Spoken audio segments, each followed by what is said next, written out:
Proceed to vote. Roll call vote. The Honorable Senator Aquino.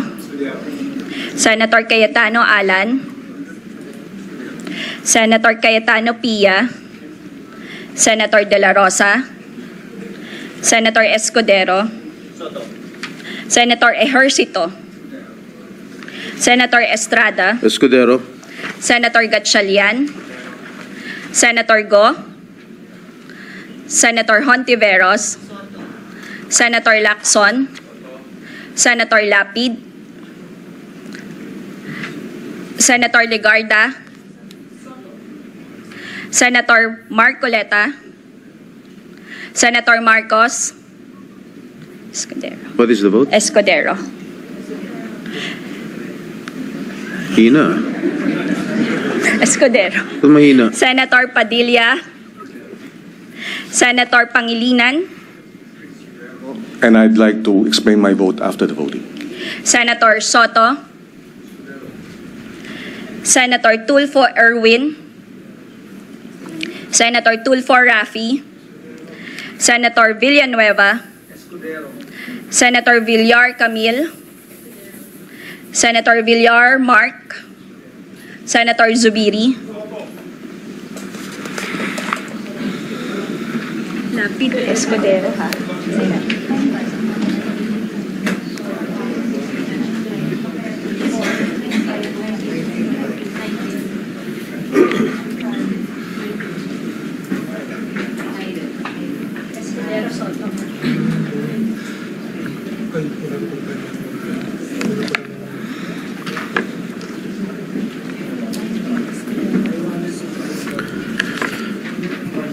There are 19 votes in favor of Senator Francis Chis Escudero and 5 votes in favor of Senator Vicente Soto.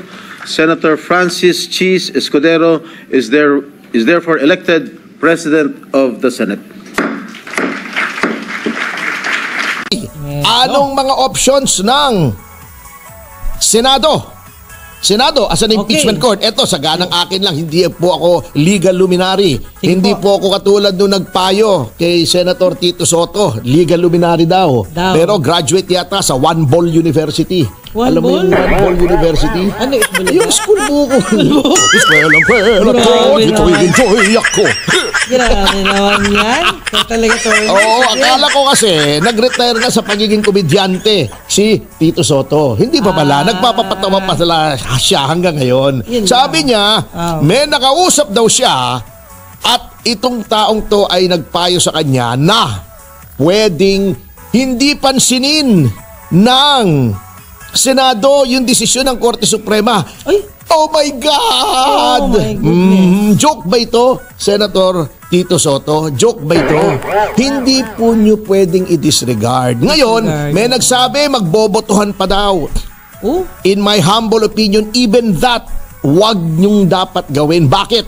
Kapag nagbotohan ang Senado kung susundin o hindi ang Korte Suprema, it sends the message na optional ang pagsunod sa Korte Suprema. Hindi po ganun. Tama. Parang paano? Kung ang boto ng karamihan ng senador ay ituloy, i-disregard nyo yung Korte Suprema. Hindi nyo pwedeng gawin yan. Oo. Number 2, kahit na manalo yung no votes na no, wag ituloy, mali pa rin po yung gagawin nyo. Ito po ang dapat gawin ninyo in my humble opinion. Mag-convene kayo since na-convene na yung ang Senate as an impeachment court. Opo. Pasumpain nyo na rin yung mga bagong senador at senator judges. Then, since na-inform na naman pala kayo, in-acknowledge na-inform na by email yung Senate ng desisyon ng Korte Suprema, the Senate President as presiding officer of the impeachment court should inform formally the members thereof, the senators judges, na mayroong desisyon ng Korte Suprema na wala silang jurisdiction. Therefore, i-declare na niya na functus officio ang impeachment court. Yun, very orderly. Ngayon, kung may hihirit, hayaan nyo siya magdadaldal, bigyan nyo ng 15 minutes. Pero pagkatapos noon, hayaan mo magdaldal si Ontiveros, kung sino man dyan, si Tito Soto, then pagkatapos, tapos na. Wala rin namang magagawa yung daldal nila. Pero out of respect to them, lagay ninyo on record yung kanilang gustong sabihin. At sa notang yan, magpapatuloy pa rin po ang ating pag-aaral pagkatapos ng break po lamang salungatin yung mga sinasabi nitong mga kritiko ng Korte Suprema. Kasi minimislead nyo po ang taong bayan eh. Unang-una sabi nila, dahil daw sa ginawa ng Korte Suprema, nawala na daw yung transparency at accountability. Hindi po. Yung impeachment lang po ang pinigil. At bakit pinigil? Kasalanan nyo rin pong mga taga-kamare. Mali nga eh, palpak kayo. Bago sasabihin nyo, mali ang Supreme Court, kayo palpak eh. Ngayon pag sinabi, palpak, nagagalit kayo. O, di ba? Dahil naging 4 yung Magulo. At saka hindi malaman yung timeline. Mga sinasabi nila, mali daw yung timeline ng Korte Suprema. Oh. Tinatanong kayo eh. Kung ano yung timeline, di ba? Opo. Sabi nila, hindi kami sasagot. Yan ay internal matter. Wala kayong pakialam dyan. Walang pakialam. Di talo kayo. Patay. Ang yabang nyo eh. Sinasabi nila na wala daw yung transparency at accountability. Hindi naman po kayo pinipigil na magdemanda. Diba? I-demanda nyo si Vice President Sara Duterte sa Ombudsman. Diba? Hindi naman po immune from suit ang Vice President. Sa aking paniniwala, ewan ko kung mali ako o tama ha, hindi naman ako legal luminary, hindi naman ako gumraduate sa One Ball University. Dalawa ang aking balls, hindi one ball. Oo. Grabe. Sabi nga nila, 3 pa nga eh, kaya noon ipinusta ko yung isa eh. Kasi 3, sobra-sobra. Anyway, bakit hindi nyo idemanda administratively? Pwede naman po. Pwede. Ang dami nyo pang paraan laban kay Vice President Sara Duterte. Walang sovereign immunity. Hindi katulad ng Pangulo, impeachment lamang. Nililin lang yung taong bayan eh. Pambihira kayo. So, ano mong mangyayari dyan, attorney? Kasi ayaw nila demanda makinig. nila habang hinihintay nila yung February 6, 2026. Hindi naman sinabing kahit kailan, wag na kayo mag-file ng impeachment lamang. Hintayin niyo yung 1 year. At yung 1 year, nag-umpisa ng February 5. So 1 year from February 5 is February 6. Yan. Hindi po inamyendahan ng Korte Suprema ang konstitusyon. Wala pong sinabi ang Korte Suprema na wala sa konstitusyon o mga kaso na dati nang napagdesisyonan ng Korte Suprema. Noon pa, mga presidents. Number 3, eto kabastusan ninyo ha. Sasabihin nyo, dahil nga puro appointee ni Duterte. Kaya nanalo. Alam nyo, unang-una, hindi po kasalanan ni Pangulong Duterte na bumagsak sa kanyang termino ang maraming justices na nagretiro. Ano gusto nyo gawin? Huwag i-appoint. In-appoint niya kasi wala naman pwedeng mag-appoint eh. Walang available. Yung iba ron kilala ko personally, hindi naman mga personal na tao ni President Duterte yun. Number 4, yung mismong ponente, si Senior Associate Justice Leonen, appointee po ni Pangulong Aquino III yun. Ayan pala eh. Kasi this is how it goes, mga kasama. Hindi kasi marunong sa korte yung mga hindi abogado. Alam niyo po, hindi ko minamalit ng hindi abogado. Kasi ako, pagdating sa health ko, katulad niyan, sa Biyernes, magpapatingin ako sa doktor. Kasi, masakit yung pet ko. Grabe tayo si attorney, O pwede ko i-google ano bang mga sanhi ng pagsakit ng puwet. Pero hindi ko gagamutin yung sarili ko.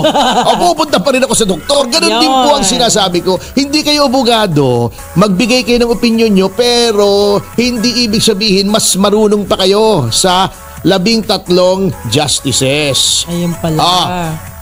Ganito po ang ginagawa niyan.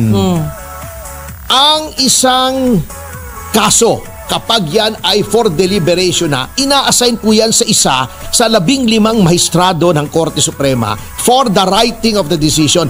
Ina-assign po yan. Ina-assign, okay. Yun ang tawag doon ay ponente. Ang ginagawa po ng ponente, gagawa po siya ng isang draft na para sa kanya, yun ang dapat maging desisyon ng Korte Suprema. Okay. Yung draft na yon ay isi-circulate sa lahat ng justices. Ngayon sila ay magdi-deliberation, ibig sabihin pag-uusapan nila. Magpupulong sila, i-discuss niya. Bakit ba ito ang desisyon mo? Kasi ganon-ganon, ididepensahan niya yun. Opo. Magbibigay naman kanya-kanyang mga legal opinions yung mga ibang justices. Yung marunong. Then, magbobotohan. Ito po ang nangyayari pagbotohan. Kung ikaw ay sang-ayon doon sa ginawa, in this case ni Senior Associate Justice Leoned, Opo. you will give your assent. Oo, assent. Papayag ka, concurring opinion. Magko-concur ka. Opo. Kung ayaw mo sa ginawa ng ponente, you will dissent. Ngayon, kung mas marami ang ayaw doon sa ginawa ni Senior Associate Justice Leonen, Oh. may isa sa mga, halimbawa, nagbotohan. Ang naging botohan ay 10-5. Okay. Isa doon sa 10 na hindi sumang-ayon doon sa ginawa ng ponente, ang tawag doon ay ponensya. Ponensya. Siya ang gagawa ng majority opinion. Ayun. Yung ponensya na na-outvote, na hindi sinang-ayunan ng karamihan, magiging dissenting opinion. Ayun. Yan, okay. Ang nangyari rito, yung ponensya ang naging majority opinion. At walang nag-dissent. Kung kasi na-outvote si Mr. Justice Leonen, Okay. magiging dissenting opinion yung ponensya niya. Ponensya. The mere fact na hindi naging dissenting opinion yon, ibig sabihin from the start, kahit siya ay hindi appointee ni Pangulong Duterte, ay sumang-ayon siya doon Sa sinabi. sang-ayon yung karamihan sa sinabi niya. Sa sinabi niya. Bagamat hindi siya maka-Duterte. Sapagkat yun po ang tama. Basahin niyo po more than 90 pages. Pagtiyagaan niyo kasi bago kayo kumuda. At kung hindi kayo abogado, kumuha kayo ng totoong legal luminary. Ngayon, eto panghuli na ito. Sinasabi nila, ba't bang yabang-yabang mo magbigay ng opinion sa impeachment na ito? Eto, sasabihin ko, hindi naman sa pagmamayabang. I am one of the few na lawyers na actually nag-prosecute ng impeachment. Kokonti lang po ang impeachment dito sa atin under the 87 Constitution. Yung kay Erap, yung kay Merceditas Gutierrez, yung kay Andy Bautista, yung impeachment ni Sereno hindi natuloy na-co-warrant to siya.